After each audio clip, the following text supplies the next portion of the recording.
Guys, this is Mr. Joshy J, and this is your Formula 1 review to the Abu Dhabi Grand Prix, the season finale of the 2020 Formula 1 season. Now, I do apologise, I'm a couple days late doing this. I was hoping to get this done yesterday, but unfortunately, due to unfortunate circumstances, I couldn't quite do it. But anyway, I'm getting it done today.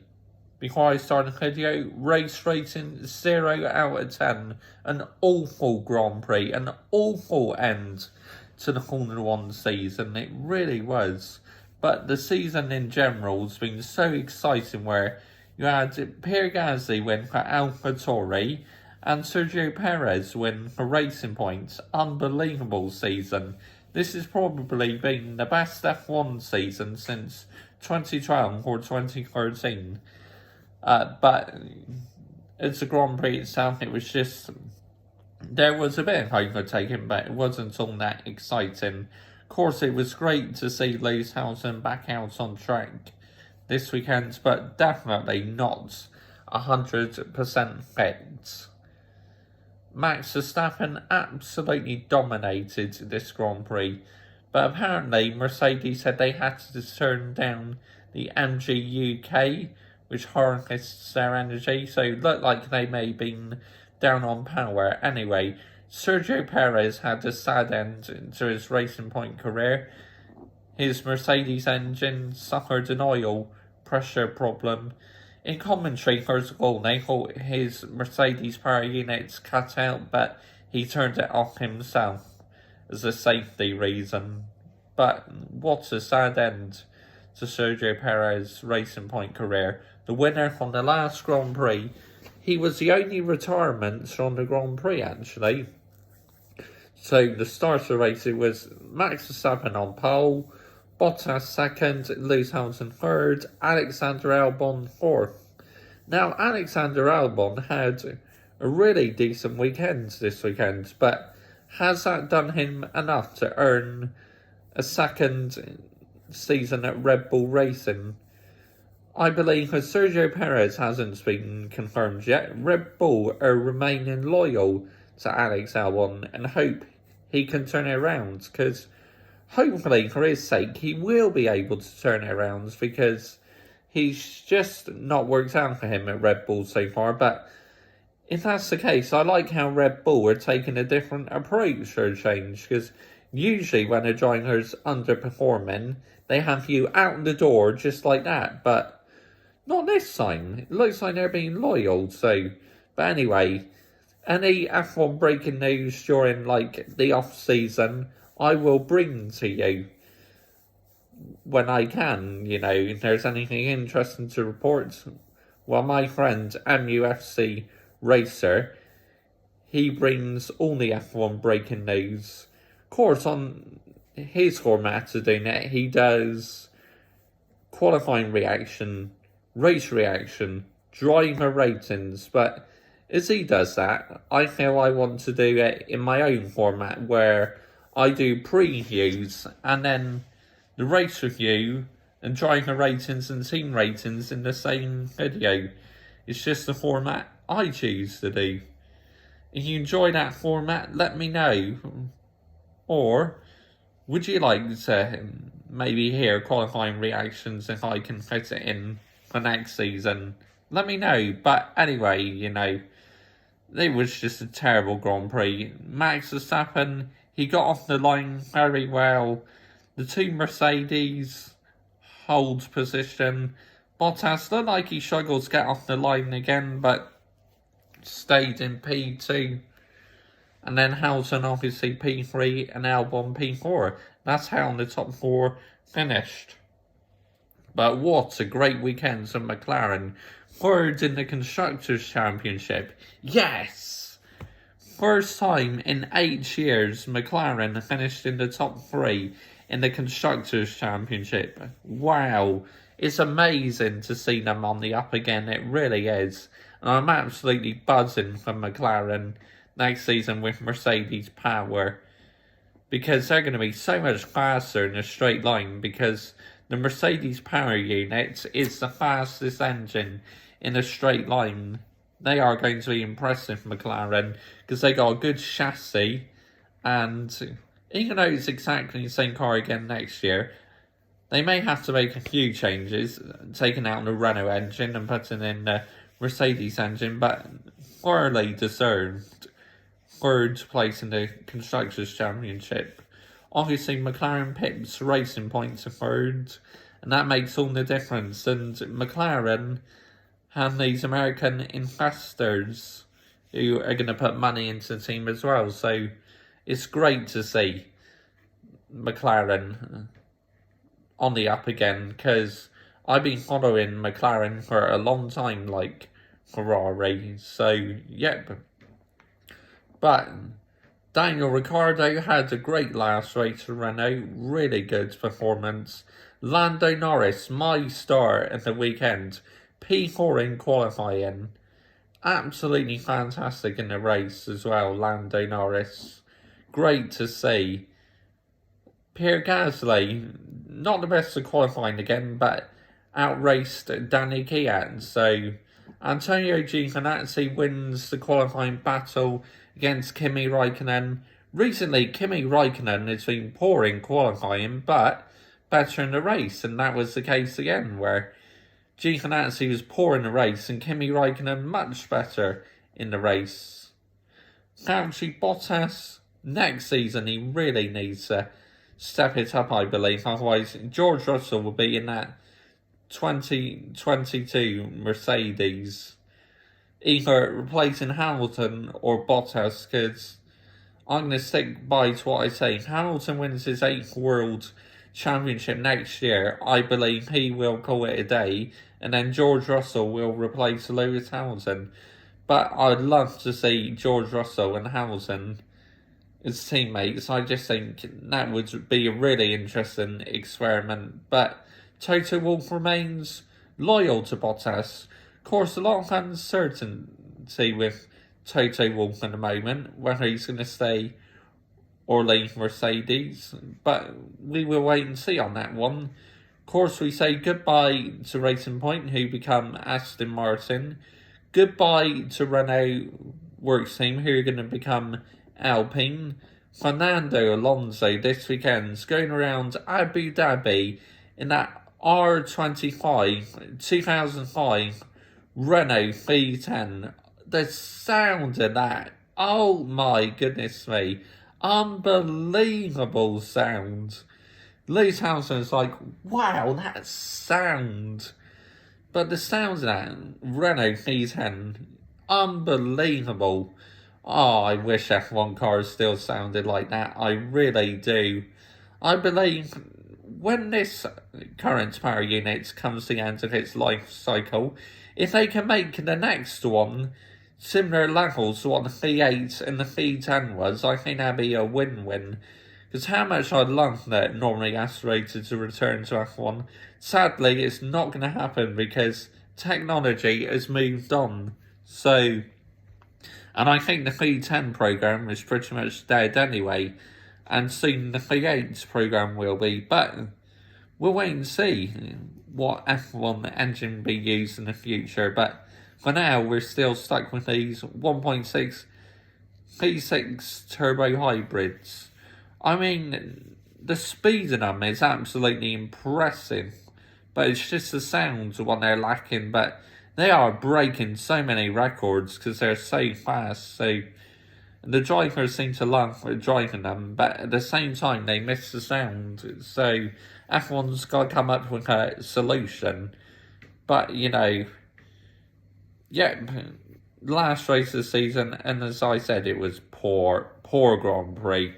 Carlos Sainz had a great weekend to McLaren last weekend. Sebastian Vettel said goodbye to Ferrari, because obviously Carlos Sainz is replacing Sebastian Vettel at Ferrari. And Sebastian Vettel in the end of Grand Prix singing a song. Obviously Charles Leclerc, Ferrari messed up on the strategy. They really did. When the safety car came out, Ferrari chose to stay out, which was a big mistake because they're just going backwards in the Grand Prix. and it's been an absolutely horrific season. And it's going to be painful what rating I give them in my season ratings. I'll be doing that later on this week, where I'll be doing the season ratings and review videos. So, yep, stay tuned for that. For now, though, let's get on to the driver ratings. Now, to mix things up a bit this week, usually I start off with Mercedes first, but I'm going to start off with the teams at the lower end first for a change. Right, Williams, George Russell, 8 out of 10. Solid weekend for George Russell. Outperformed Nicholas Latifi again and outqualified him in every race this season for Williams. George Russell is outqualified Nicholas Latifi. Nicholas Latifi, 0. Really disappointing weekend for him. Absolutely nowhere near George Russell. Awful weekend for Nicholas Latifi. Haas, Anderson Fittipaldi, 8. Solid weekend again. Hardly any mistakes at all for Edson Fittipaldi. Kevin Magnussen, 5. Not the best weekends again for Kevin Magnussen, but he tried. Alfa Romeo, Kimi Räikkönen, 7. Poor in qualifying, but much better in the race. Antonio Giovinazzi, 6. Good in qualifying, but poor in the race. Shocking. AlphaTauri,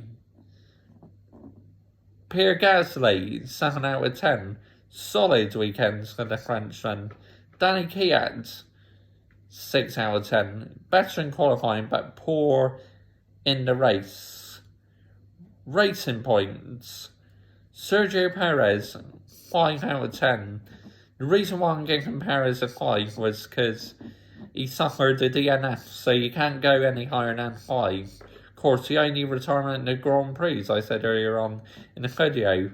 Lance Stroll, 7 out of 10. Decent weekend for him. Yep. Renault, Daniel Ricciardo, I'll give a 7 out of 10. Really decent weekend for him. Looked very sharp in the race. Got out-qualified by Esteban Ocon, but then outperformed Ocon in the race. Esteban Ocon, 6 out of 10. Out-qualified Ricciardo, but then obviously outperformed by Ricciardo in the race. So it seems to be going through cycles. McLaren, Lando Norris, 10 out of 10. P4 in qualifying and a really good finish in the race as well. Solid. Carlos Sainz, 8 out of 10. Again, really good weekend for him as well. Very good. Now, obviously, we're going to get down to... Right, gone through Renault, gone through McLaren. So, next is Ferrari. Yep. Charles Leclerc, 3 out of 10. Not the best weekend for him, nor for Sebastian Vettel. So, 3 out of 10 for him. Red Bull, Max Verstappen, 10 out of 10. Dominated the race, led from start to finish, and just dominated the Grand Prix. Fantastic in qualifying. The first non-powered Mercedes team to be on pole position this season, because Mercedes were looking to do what happened in 2014, where a Mercedes powered car took pole position in every Grand Prix, because in 2014 it was Mercedes in every race bar one, because Williams took pole position or something when they were using Mercedes power. But Max Verstappen got Honda to pole position, which was absolutely fantastic. Alexander Albon, 8 out of 10. A really solid weekend for Alexander Albon. But as I said, has it done him enough to earn him a second term at Red Bull? We will wait and see. Mercedes, Lewis Hamilton, 5 out of 10. Now, you have to be honest and say Lewis Hamilton just was not 100% fit this weekend, and even he admits it. It was great to have him back in the car, but you can only give him a 5 out of 10 because P3 in qualifying and P3 in the race. Not the best of weekends for the 7-time world champion, but you can understand why.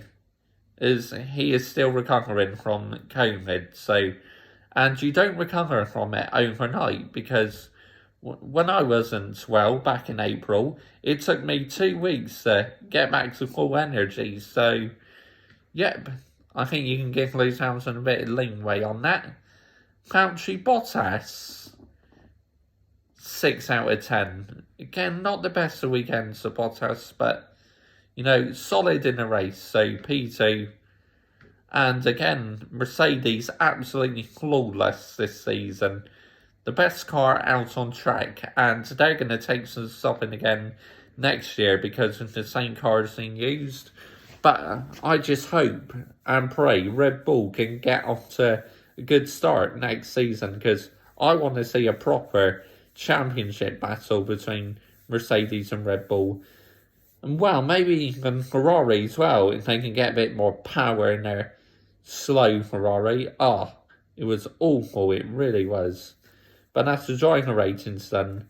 Team ratings. Again, I'm going to do it in reverse order. Williams, 6 out of 10. Solid for them. Haas, 6 out of 10. Solid. AlphaTauri, 6 out of 10. Racing Point, 6 out of 10. Renault, 8 out of 10. Good weekends for them. McLaren, 10 out of 10. My team in the weekend. We're finishing P3 in the Constructors. Ferrari, 5 out of 10. Not a great weekend for the Scuderia Ferrari team. Red Bull Racing, 10 out of 10. A really good weekend for them. P1 and P4 in the race. And Mercedes, well, they did get second and third, 8 out of 10. So, yeah, that's the race review done. Driver ratings and team ratings too for the Abu Dhabi Grand Prix. So I said, not the best of Grand Prix, but I do like the boats at this circuit, though, at the Yas Arena circuit. That's the only positive seeing all them boats, but anyway, I just feel there's not enough overtaking at this circuit, so this Grand Prix should be replaced. But that's the end of the season, and what an unbelievable season. I'm just going to put my camera down a second and give a round of applause to the FIA for putting on a 17-race season in these difficult times. Well done, F1. And we also say farewell to Chase Carey as well. He's still staying in the sports, but Stefano Ducati would become the CEO. So that's going to be interesting. But that's the season complete. And as I said, I've really enjoyed it. And it's been a pleasure doing these F1 review videos this season. And I am 100% going to carry on with it. Bye-bye.